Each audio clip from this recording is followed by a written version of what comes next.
E aí, tudo bem? Hoje tem Esquenta Jurássico aqui no Vida Pós-Créditos e eu vou falar das sequências de Jurassic Park. Welcome to Jurassic Park.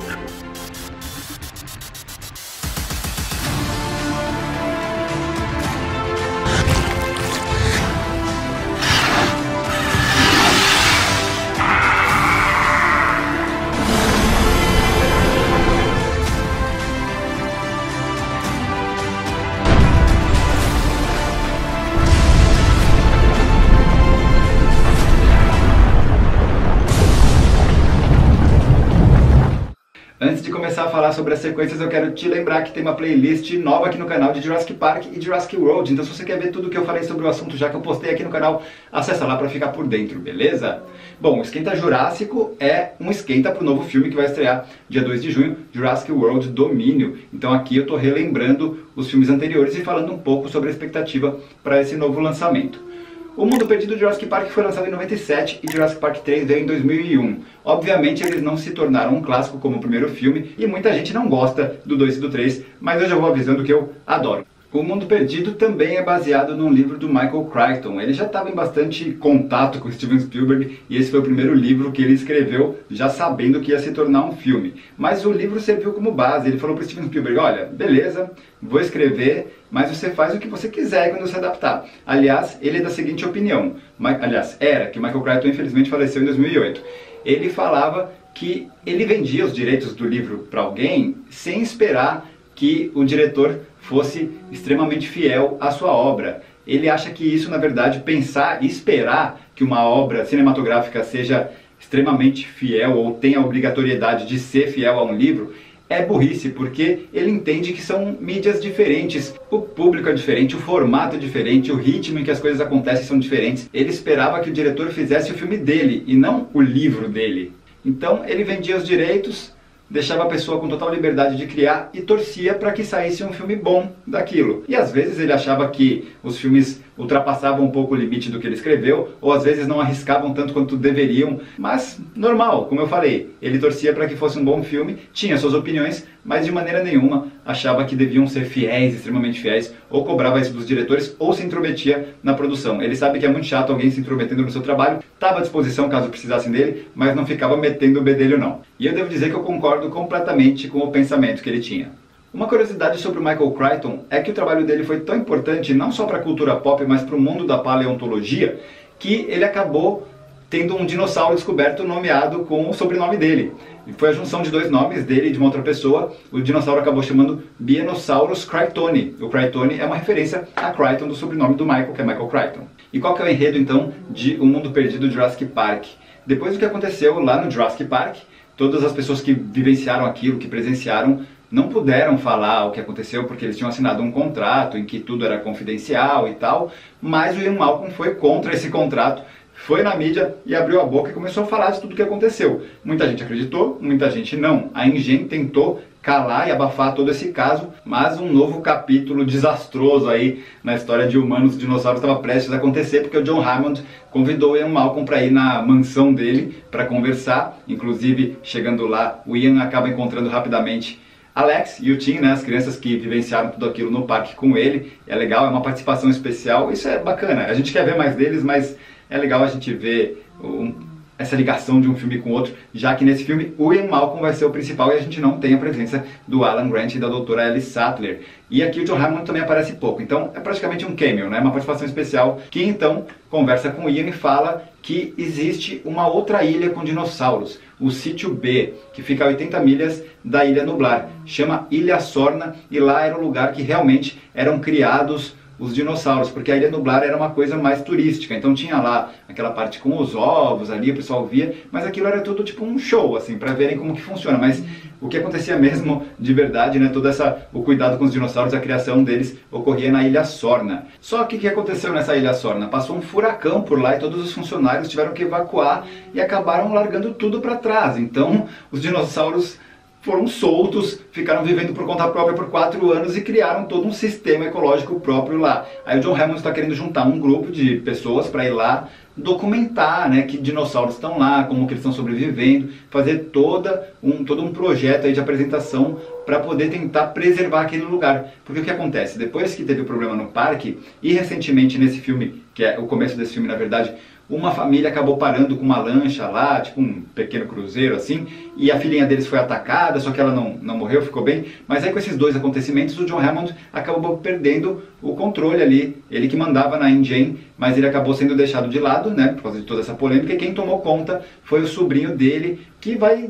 com um pensamento menos de preservação e mais de capitalismo em cima dos dinossauros. Então o John tá com medo que o sobrinho dele, né, e todo mundo que tá agora comandando a InGen, quer dizer, tá com medo não, ele sabe que eles vão querer invadir a ilha para pegar dinossauros, para usar, para ganhar dinheiro e não para preservar. Então o John quer mandar essa galera rápido para lá para fazer todo esse documento, apresentar para a opinião pública e ver se consegue evitar, né, que aconteça isso, que esse pessoal aí ganancioso e que não respeita os dinossauros vá saquear a ilha. O Ian obviamente acha isso um absurdo, ele fala que não se deve misturar seres humanos com dinossauros de novo, que a gente já viu o que pode acontecer, mas quando ele fica sabendo que uma pessoa já está lá, ele resolve ir resgatá-la. E quem que é essa pessoa? A namorada dele, Sarah Harding. Pois é, ela teria procurado o John quando soube que ele estava juntando uma equipe, não falou nada pro Ian, porque sabia que ele ia impedir ela de ir para lá, e foi por conta própria. E é aí que o Ian então resolve ir para lá junto com essa equipe, mas não para estudar os dinossauros, para fazer essa documentação, mas sim para resgatá-la. E quando ele vai, o que acontece? A filha dele acaba indo junto. Não era para ela ir, mas ela vai escondida e acaba se metendo aí no meio dessa aventura. E é assim que eles vão parar na Ilha Sorna, que fica num conjunto de ilhas conhecido como Las Cinco Muertes, mas não só eles, a equipe da InGen comandada pelo sobrinho do John Hammond, que é mais irresponsável do que o John no primeiro filme, acabam chegando lá também para caçar os dinossauros, para prender eles, porque a ideia deles é tirar os dinossauros de lá, não todos obviamente, mas alguns, para levar para uma nova atração na cidade de San Diego, nos Estados Unidos, que vai chamar também de Jurassic Park, que obviamente não é uma coisa tão grande que nem na Ilha Nublar, que tinha toda uma estrutura própria ali, natural para isso, mas eles querem fazer uma atração turística ali, como se fosse um grande zoológico e tal. Esse filme tem umas sequências bem legais, eu gosto bastante da sequência do vagão, quando eles pegam um bebê T-Rex e levam para lá, e aí o pai e a mãe T-Rex acabam seguindo eles, né, para proteger o filho. Essa cena, inclusive, no começo tem uma parte engraçada que o Ian atende o telefone. Na verdade, ele tenta fazer uma ligação, pedir ajuda, né, um resgate e tal, só que dá uma interferência e tem uma mulher que fica chamando um tal de Henrique. E ela fica chamando, Henrique, é você? E o Ian fala, não, não é Henrique. E aí fala que tá até com dó dele, porque esse cara tá sendo procurado e não faz ideia. Tipo, é uma cena engraçada, pra mim, pelo menos, que tem o mesmo nome do personagem. E já se imagina na ilha lá, perdido, fazendo parte do Jurassic Park.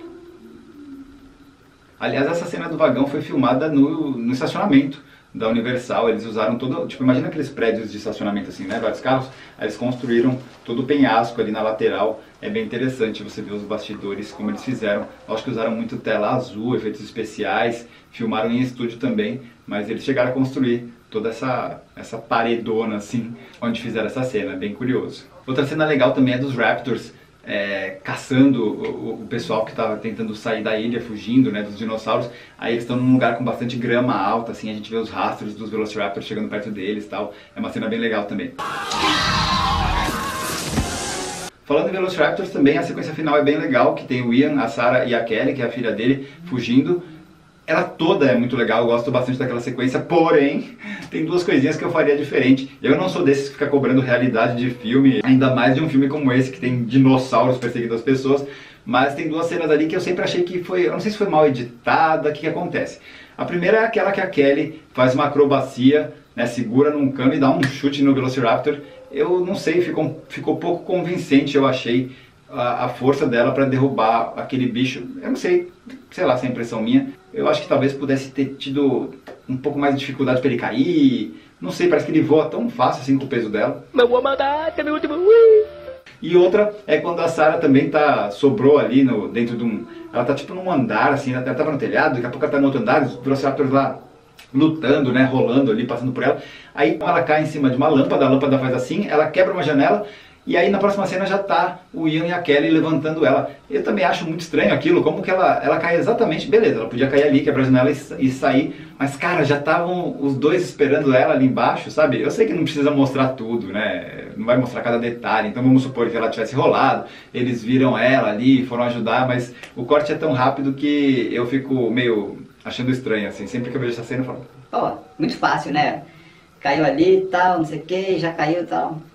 Mas é isso, não deixo de gostar do filme por causa disso, são só duas observações aí que eu queria fazer, que é uma coisa que desde quando eu vi, quando eu era pequeno, eu sempre achei meio estranho. Depois você me fala nos comentários se você também teve essa impressão nessas cenas, ou não, pra você funcionou direitinho, porque a percepção que um tem, às vezes o outro não tem, é normal, né, isso às vezes é coisa da nossa cabeça, a gente que enxerga as coisas de outro jeito, mas eu fico curioso de saber a sua opinião, se você também engoliu numa boa aquela cena, essas duas sequências ou não. Toda essa sequência parece o final do filme, assim, eles conseguem depois fugir no helicóptero e você fala, nossa, legal, tipo, se salvaram, beleza. Mas pra que acabar de novo com eles a salvo no helicóptero, se isso já aconteceu no outro filme, né? Aliás, na verdade, o roteiro original contava com um ataque de pteranodontes no helicóptero, eles iam atacar, tal, né, aquele perigo todo, até que iam conseguir matar ele, e assim que ia acabar o filme. Mas aqui não, eles saem no helicóptero e a gente vai então para San Diego. E faz sentido, né, esse final diferente, porque o pessoal da InGen continuou na ilha, assim, conseguiram aprisionar um T-Rex lá, então a gente quer ver o que vai acontecer depois disso. O Steven Spielberg, na verdade, sempre queria fazer essa sequência final do dinossauro, do tiranossauro, no caso, na cidade, né, que é o que vai acontecer, mas ele não sabia como encaixar no roteiro, tinha uma impressão de que ia ficar dois filmes diferentes, e apesar de eu gostar, eu acho que sim, fica parece que nem eu falei, parece que ia terminar ali, mas aí vai para um outro ambiente, parece um filme diferente, mas funcionou, eu nunca esqueço, quando eu vi a primeira vez, que eu fiquei maravilhado de ver o tiranossauro entre as casas, sabe, passando entre os carros e tal, e era isso que o Spielberg queria, ele tinha essa vontade, e aí eles conseguiram então fazer essa alteração no roteiro para fazer essa sequência final. E no fim, toda essa história de dinossauro na cidade a gente vai ver bastante agora daqui pra frente, já que o novo filme vai trazer uma realidade em que os dinossauros estão soltos aí no meio dos humanos, né, ocupando as cidades e os países ao redor do mundo. Nessa sequência também do Tiranossauro em San Diego é bem legal uma parte em que ele vai correndo em direção a uma blockbuster. Inclusive tem vários posters de filmes fictícios lá, bem engraçados, como por exemplo King Lear, do Shakespeare, com Arnold Schwarzenegger, Robin Williams em Jack and the Beanstalks. Parece ser uma continuação daquele filme Jack que ele fez, que ele crescia, o corpo dele crescia, mas a cabeça não, ele continuava criança. É o que parece pelo pôster. E também um filme chamado Tsunami Sunrise, com Tom Hanks. Ele parece estar surfando no banner, assim, é muito engraçado. E nessa cena que a galera tá fugindo do tiranossauro na rua, tem um monte de gente ali que faz parte da produção do filme. Inclusive você pode ver a Kathleen Kennedy no meio da galera ali do pessoal. E também o roteirista David Koepp, é aquele cara que vai tentar entrar numa blockbuster. E aí o tiranossauro vem, abocanha ele e come ele atrás de um carro. E depois essa parte dos posters, na verdade, acaba aparecendo melhor quando o ônibus, que também é, digamos, vítima do tiranossauro, acaba perdendo o controle e invadindo a loja. Como eu falei, no final, o original ia ter a presença do pteranodonte. Ele não aparece naquela cena de ação, mas ele é apresentado sim bem no finalzinho desse filme, pousando ali, e depois a gente vai ver mais dele em Jurassic Park 3. Mas nesse filme a gente tem alguns dinossauros novos, como o paquicefalossauro e também o estegossauro, que foi muito pedido.